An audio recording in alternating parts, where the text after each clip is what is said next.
Salut très cher Capricorne, bienvenue sur ma chaîne Intuition des Sérines. J'espère que vous allez bien. Allez, on va commencer tout de suite.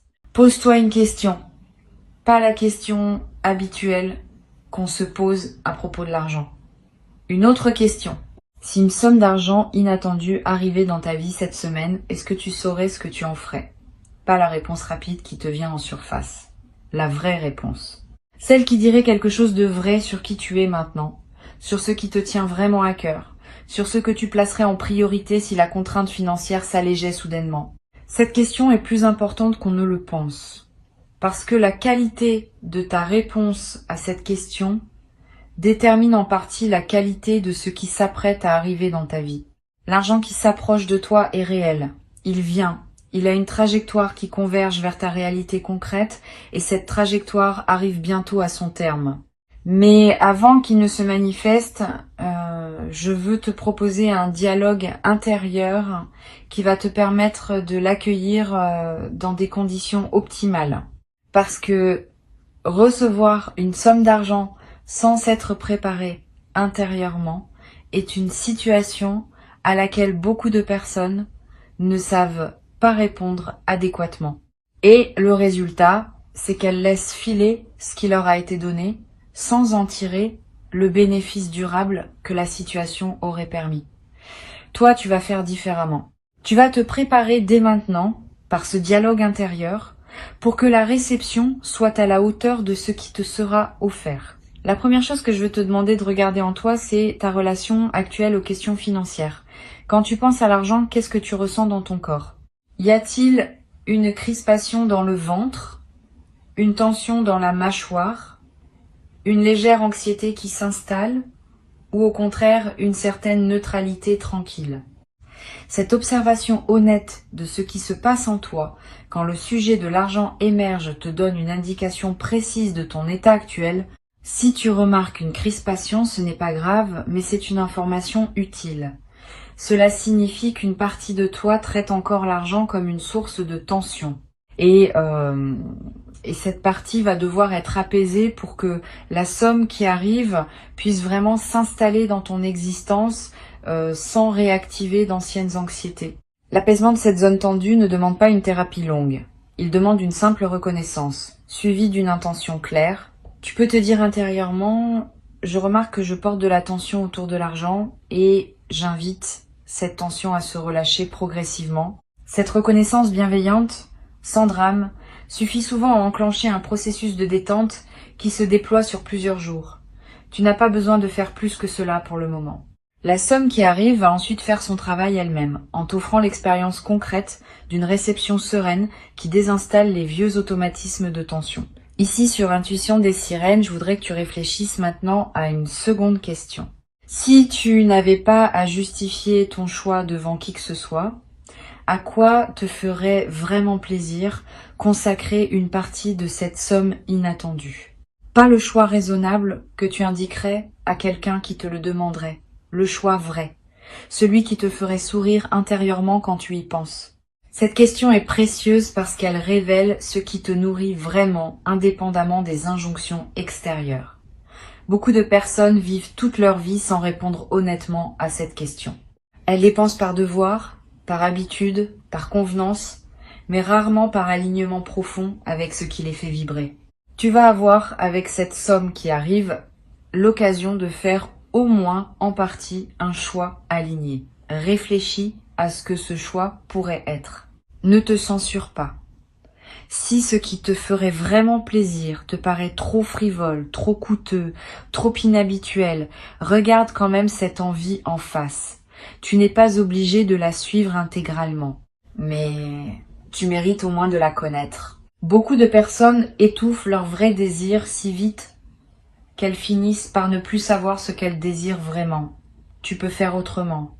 Tu peux laisser monter à la surface ce que ton cœur veut vraiment, l'examiner avec respect et puis décider ensuite, en pleine conscience, ce que tu en fais. Ce processus de respect du désir authentique est l'un des plus libérateurs qui soit, et la somme qui arrive est une excellente occasion de le pratiquer. L'attention qui figure dans le titre, je veux maintenant te dire ce qu'elle signifie vraiment. Elle ne te demande pas d'être méfiant de la somme qui arrive. Elle te demande d'être attentif à toi-même au moment de la recevoir. Attentif à tes réflexes anciens qui pourraient surgir. Attentif aux automatismes qui voudraient diriger l'utilisation à ta place. Attentif aux pressions extérieures qui pourraient te détourner de ce qui te ressemble vraiment. Cette attention à soi-même est ce qui transforme une somme d'argent ordinaire en levier de transformation personnelle. Sans cette attention, la somme passe et ne laisse pas de traces durables. Avec cette attention, elle devient un point de bascule. Je veux te poser maintenant une troisième question. Quels sont les rêves que tu portais et que tu as mis de côté à cause de contraintes financières? Pas les grands rêves dramatiques. Les petits rêves discrets que tu as renoncé à formuler à voix haute parce qu'ils te paraissaient trop coûteux, une formation que tu voulais suivre, un voyage que tu voulais faire, un objet qui te tient à cœur, une activité que tu voulais essayer, un don que tu voulais faire à quelqu'un. Tous ces petits rêves discrets méritent d'être ressortis du tiroir intérieur où tu les avais rangés. Pas pour culpabiliser de les avoir reportés, pour les revoir avec un œil neuf dans le contexte de la possibilité qui s'ouvre maintenant. Tu vas peu être réalisé en faisant ce travail que certains de ces rêves discrets n'étaient pas si coûteux que tu le pensais. Que d'autres pourraient être réalisés au moins partiellement avec la somme qui arrive, que d'autres encore demanderaient encore un peu de patience mais sont désormais plus accessibles qu'avant. Cette redécouverte de tes propres rêves discrets est l'un des cadeaux indirects de la situation qui s'ouvre. Tu vas peu être trouvé dans cette liste une ou deux choses que tu peux désormais te permettre et qui vont enrichir ta vie d'une manière que tu n'avais plus espéré depuis longtemps. Sur Intuition des Sirènes, je tiens à préciser une chose qui peut éviter une erreur commune. Quand une somme d'argent arrive, beaucoup de personnes se précipitent pour réaliser plusieurs rêves en même temps, parce qu'elles ont peur que la somme se dissipe avant d'avoir tout couvert. Cette précipitation produit souvent une dispersion, qui dilue le plaisir de chaque rêve réalisé. Mieux vaut choisir un ou deux rêves à honorer pleinement et garder le reste pour plus tard, quand d'autres opportunités se présenteront. La concentration est l'ami de la qualité. La dispersion est l'ennemi de la satisfaction. Cette compréhension simple peut transformer la manière dont tu utiliseras ce qui te sera donné. Tu vas peu être te demander, quand la somme arrivera, s'il faut en parler à quelqu'un de ton entourage. Cette question est importante, et la réponse n'est pas universelle. Elle dépend des personnes spécifiques qui composent ton entourage. Certaines vont se réjouir avec toi sans réserve. D'autres vont projeter leur propre frustration financière et risquer de gâcher subtilement ton plaisir. D'autres encore vont commencer à formuler des demandes qui te mettront mal à l'aise. Choisis donc avec soin à qui tu confies cette information. Tu n'as aucune obligation de transparence totale. Tu peux garder une partie de ce qui te concerne pour toi, surtout dans les premiers temps où tu intègres la nouveauté. Je voudrais te poser une quatrième question. Quelle partie de cette somme te ferait du bien à long terme plutôt qu'à court terme? Pas par devoir d'épargner. Par souci de prolonger l'effet bénéfique de ce qui t'est donné. Une partie qui pourrait être investie dans quelque chose qui produira encore des effets dans plusieurs années. Une partie qui pourrait servir à payer une dette qui pesait sur toi. Une partie qui pourrait être mise de côté pour un projet futur que tu sens venir, mais qui n'est pas encore assez clair pour être réalisé immédiatement.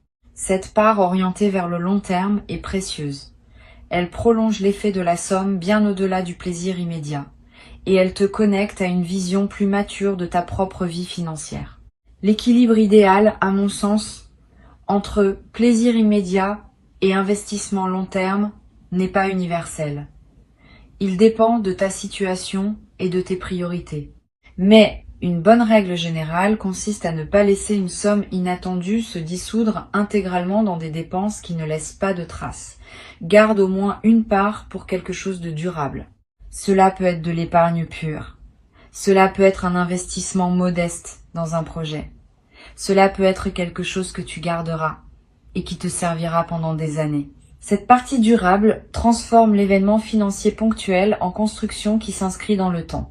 Une cinquième question que je veux te poser concerne les personnes que tu pourrais avoir envie d'aider avec cette somme. Y en a-t-il dans ton entourage? Si oui, fais attention à un point précis. L'aide que tu offres devrait venir d'un débordement de joie et non d'une obligation morale ou d'une culpabilité. Si tu sens, en pensant à aider quelqu'un, un élan léger, suis-le.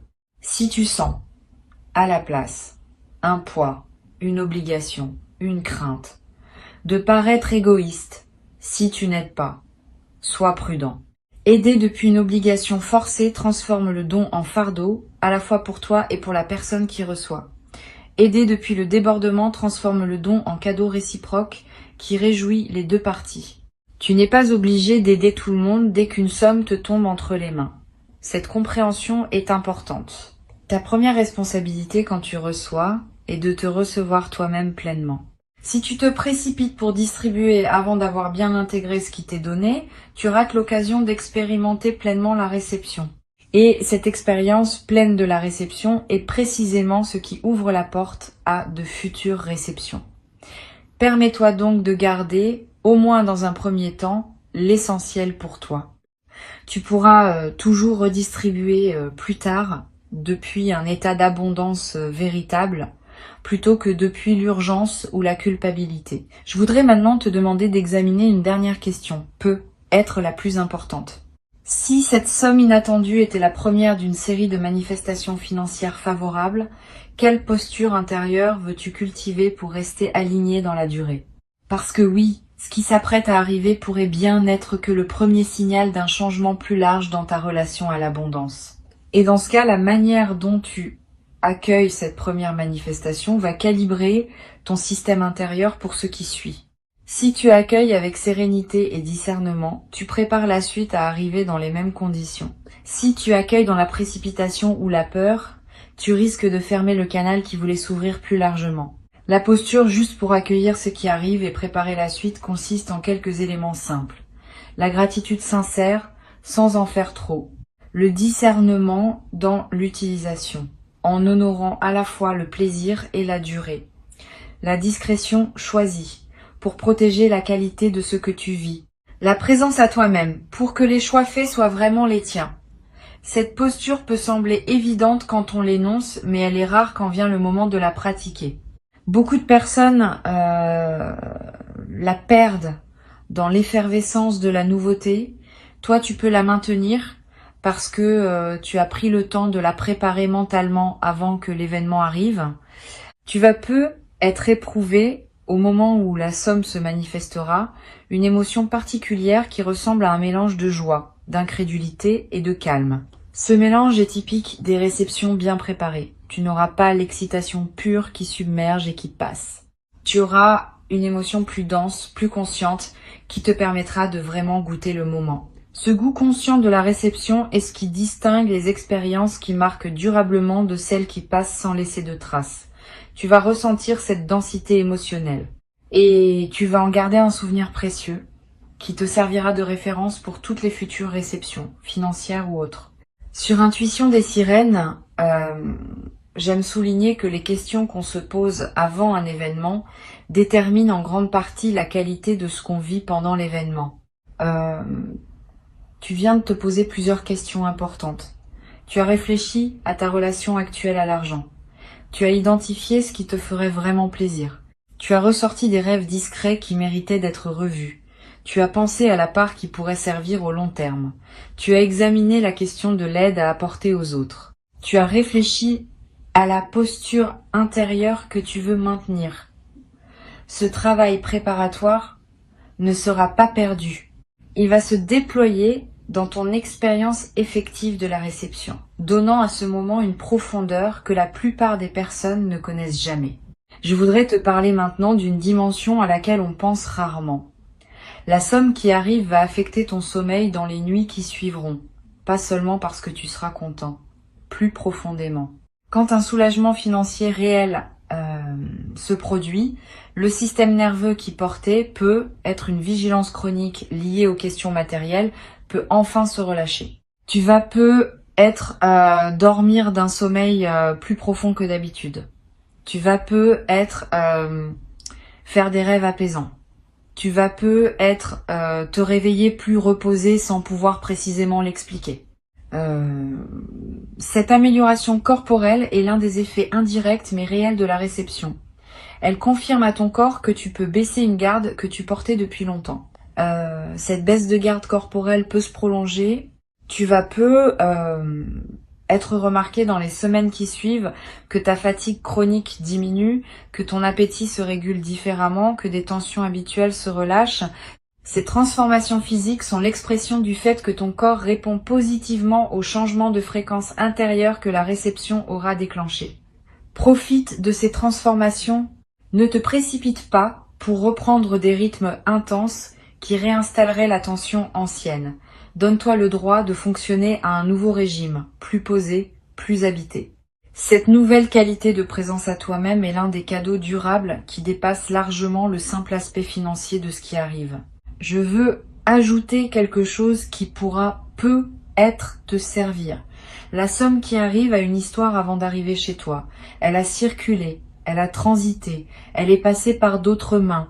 Et au moment où elle arrive entre les tiennes, elle apporte avec elle une certaine énergie qui dépend de son trajet. La meilleure manière d'accueillir cette énergie est de mettre ton intention propre dans la somme, dès qu'elle arrive. Tu peux, par un simple geste mental, te dire que cet argent est désormais aligné avec qui tu es maintenant, qu'il sert tes priorités véritables, qu'il s'inscrit dans la trajectoire que tu choisis pour ta vie. Ce geste mental, qui peut sembler dérisoire, a un effet réel. Il personnalise l'argent qui te parvient et le met au service de ton parcours spécifique. Une autre dimension précieuse concerne la manière dont tu pourras parler de cette expérience plus tard, quand elle sera devenue un souvenir. Tu raconteras peut-être cette histoire à des proches, à des enfants, à des amis qui traverseront des phases plus difficiles. Et la manière dont tu raconteras va déterminer en partie l'effet inspirant ou non de ton récit.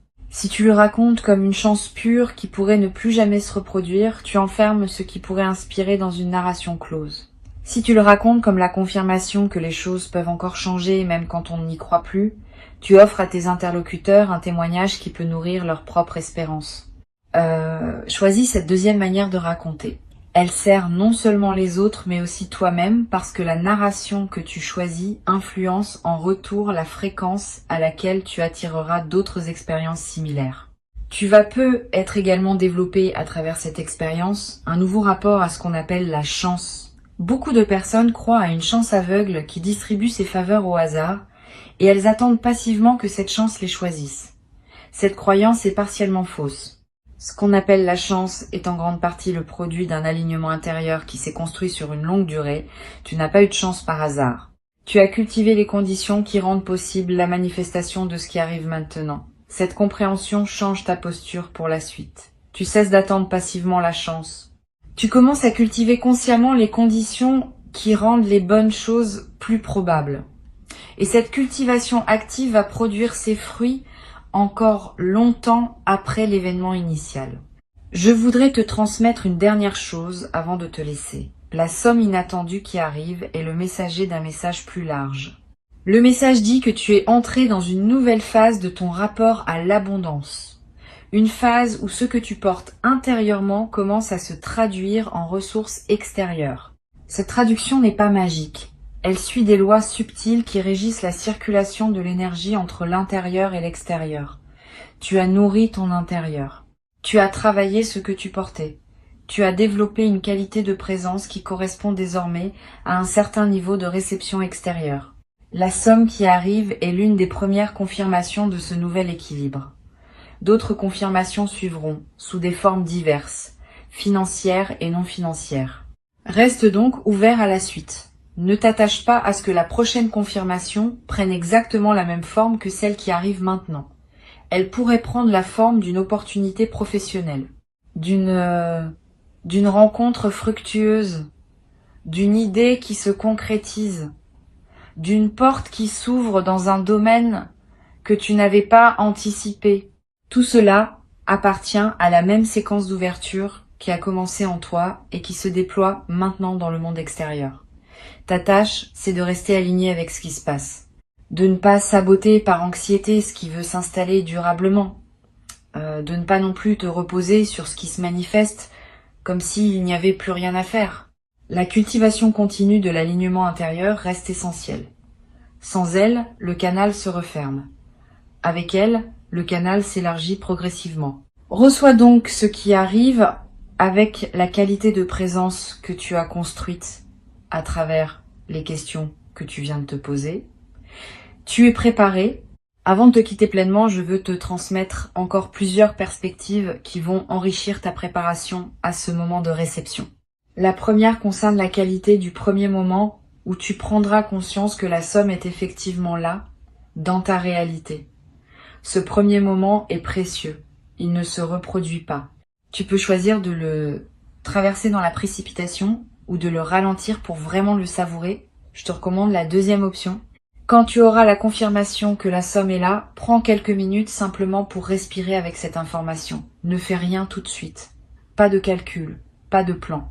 Juste une présence à ce qui vient de se produire. Ce simple ralentissement transforme un événement en expérience consciente et il imprime dans ta mémoire un souvenir qui te servira longtemps. Une deuxième perspective importante, tu vas peut-être avoir dans les jours qui précèdent la manifestation des intuitions qui te traversent sans que tu puisses les justifier rationnellement. Tu vas peut-être sentir que quelque chose se prépare. Tu vas peut-être avoir des rêves qui contiennent des images d'eau, de pluie, de fleuves, qui dans le langage symbolique évoquent souvent l'arrivée de ressources. Tu vas être remarqué des chiffres qui reviennent dans ton environnement. Ne disqualifie pas ces signes, ils ne sont pas des hasards. Ils sont la manière dont ton intuition capte l'approche de la manifestation et te le signale par les canaux qui lui sont disponibles. Note ces signes si tu en remarques. Ils confirmeront, après coup, que ton système intuitif fonctionne bien.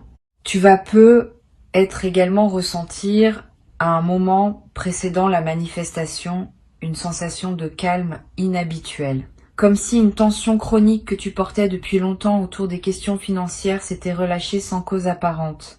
Cette détente préalable est un signal très fiable de l'approche de la manifestation.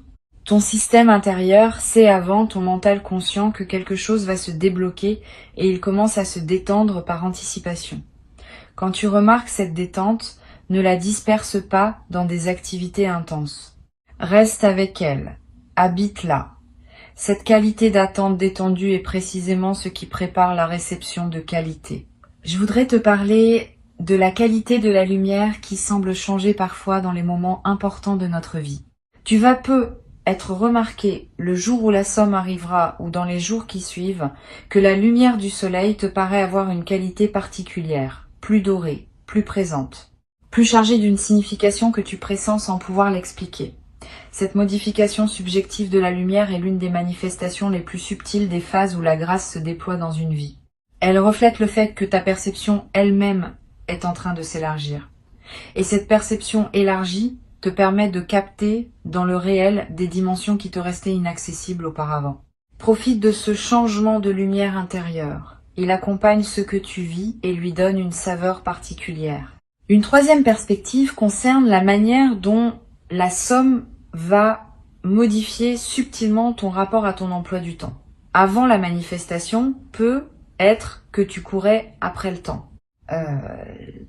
Tu calculais, tu optimisais, tu remplissais chaque créneau. Après la manifestation, tu vas peut-être commencer à respirer différemment dans tes journées. Pas parce que tu auras moins à faire, mais parce que la pression de fond va diminuer. Tu vas pouvoir t'autoriser des pauses, des lenteurs, des moments où tu ne fais rien et où tu te permets de ne rien faire. Cette dilatation du temps personnel est l'un des effets les plus précieux d'un soulagement financier. Elle te donne accès à une dimension de la vie que la pression chronique te cachait. Tu vas être également constaté que tes priorités se réorganisent légèrement. Des activités qui te paraissaient importantes vont sembler moins essentielles. D'autres que tu négligeais vont prendre une nouvelle place. Cette réorganisation des priorités n'est pas une erreur. C'est l'expression d'une lucidité qui se manifeste plus librement quand la pression diminue. Permets cette réorganisation. Suis-la. Elle te conduit vers une vie plus alignée avec ce qui te tient vraiment à cœur. Ne la combats pas en pensant que tu dois maintenir tes anciennes priorités par souci de cohérence. La vraie cohérence, c'est celle qui se met à jour au fur et à mesure que tu deviens plus toi-même. Sur cette chaîne, j'aime souligner que les sommes inattendues ont parfois un effet de catalyseur dans la vie de ceux qui les reçoivent. Elles ne sont pas seulement de l'argent. Elles sont l'occasion de revisiter sa vie, de poser des choix qu'on remettait à plus tard, de prendre des décisions qui demandaient un certain coussin financier pour pouvoir être prises sereinement. Tu vas peut-être prendre, dans les semaines qui suivent la manifestation, une décision importante que tu reportais. Une décision concernant ton lieu de vie. Une décision concernant ton activité professionnelle. Une décision concernant une relation qui demandait à évoluer. Cette décision n'aura pas été directement causée par la somme. Mais la somme aura été le catalyseur qui rendait possible la prise de la décision. Cet effet catalyseur est l'un des aspects les plus précieux des manifestations financières inattendues. Tu vas peut-être avoir l'envie, à un moment, de marquer symboliquement la réception de cette somme par un geste rituel. Un objet acheté qui te rappellera ce moment. Un repas particulier partagé avec une personne chère. Une journée entière consacrée à une activité qui te fait du bien. Ces gestes symboliques ne sont pas dérisoires. Ils inscrivent l'événement dans le tissu de ta mémoire vivante et ils créent un point de référence auquel tu pourras revenir mentalement plus tard. Quand tu auras besoin, dans des moments futurs, de te rappeler que les bonnes choses peuvent arriver, tu pourras revenir à ce moment marqué symboliquement. Cette pratique de marquer les moments importants par des rituels personnels est l'une des manières les plus simples de cultiver une mémoire émotionnelle riche. Tu vas également être commencé à voir l'argent autrement, plus largement, pas seulement comme une ressource pour acheter des choses, comme une énergie qui circule à travers toi, qui te traverse, qui peut être orientée vers ce qui te ressemble. Cette nouvelle vision de l'argent n'est pas philosophique abstraite, elle a des effets pratiques. Tu vas être commencé à dépenser différemment, avec plus de conscience, avec plus d'alignement entre ce que tu achètes et ce que tu es. Tu vas te rendre compte que beaucoup de tes anciennes dépenses c'était automatique, sans réelle satisfaction. Cette prise de conscience peut t'amener à simplifier certains aspects de ta consommation, à concentrer tes ressources sur ce qui te nourrit vraiment. Je voudrais te parler du rôle particulier que joue la générosité dans la durée des bénéfices financiers. Quand on partage une partie de ce qu'on reçoit, sans que ce partage soit forcé ou culpabilisant, on entretient un mouvement de circulation qui maintient le canal ouvert. C'est pas un calcul, c'est une dynamique réelle. Les personnes qui retiennent tout par peur de manquer ferment souvent par cette retenue le canal qui voulait continuer à donner. Les personnes qui partagent un peu, depuis l'abondance et non depuis la culpabilité, gardent le canal ouvert. Cette différence subtile a des effets sur le long terme. Tu peux t'inspirer de cette compréhension pour décider dans la sérénité, d'une part de ce que tu reçois, qui pourrait circuler vers d'autres personnes ou vers une cause qui te tient à cœur. Pas par devoir, par alignement avec ta nature généreuse. Tu vas être traversé à un moment dans les semaines qui suivent une phase de léger doute. Tu vas te demander si tu as bien utilisé la somme, si tu n'aurais pas dû faire des choix différents, si tu n'as pas raté une meilleure option. Ces doutes sont normaux. Ils ne signifient pas que tu as fait des erreurs, ils signifient que tu es une personne consciencieuse qui se soucie de bien faire. Quand ces doutes surgissent, reviens aux raisons qui ont guidé tes choix. Tu as choisi en pleine conscience, au moment où tu choisissais. Tes choix étaient justes pour le moment où tu les as faits. Le fait qu'ils puissent paraître discutables a posteriori ne signifie pas qu'ils étaient mauvais. Cette compréhension te libère de la rumination inutile. Tu vas être également te demander si cette somme inattendue est vraiment méritée. Cette question est piégée. Elle suppose qu'il y aurait un mérite mesurable qui justifierait ou non ce qui te tombe entre les mains. La vraie réponse est plus simple. Tu ne mérites pas cette somme au sens d'une rémunération exacte d'efforts comptabilisables. Tu la reçois parce que tu as cultivé une disposition intérieure qui rend la réception possible. Cette disposition est elle-même le résultat de tout un parcours, Donc oui, tu as fait quelque chose pour mériter cela, mais ce quelque chose n'est pas mesurable de manière comptable. Cesse donc de te demander si tu mérites. Reçois simplement en sachant que la réception elle-même est une compétence qui se cultive et que tu l'as cultivée. Tu vas peut-être également ressentir l'envie à un moment de relire cette transmission. Reviens-y quand tu en auras besoin. Les questions que je t'ai posées peuvent te servir non seulement pour cette manifestation-ci, mais pour toutes les manifestations financières futures qui se présenteront dans ta vie. Elles forment un cadre de réflexion utile que tu peux mobiliser à chaque nouvelle réception. Cette appropriation des questions est l'un des bénéfices indirects de notre échange. Tu repars avec un outil de discernement qui dépasse l'événement spécifique qui s'apprête à se manifester. Tu sais ce qui te ferait vraiment plaisir, tu sais ce qui mérite de durer, tu sais à qui partager, tu sais quelle posture maintenir. Cette préparation va se transformer, au moment où la somme se manifestera, en une réception consciente qui honore à la fois le don, le donneur invisible, et toi-même comme destinataire légitime. Cette triple honneur est ce qui distingue les expériences financières profondes des simples transactions superficielles. Tu vas vivre une expérience profonde et tu vas en garder, longtemps après que l'argent lui-même aura été dépensé ou investi, un souvenir qui te nourrira chaque fois que tu en auras besoin pour te rappeler que les bonnes choses peuvent encore arriver dans ta vie à tout moment, dès que tu es prêt à les recevoir véritablement.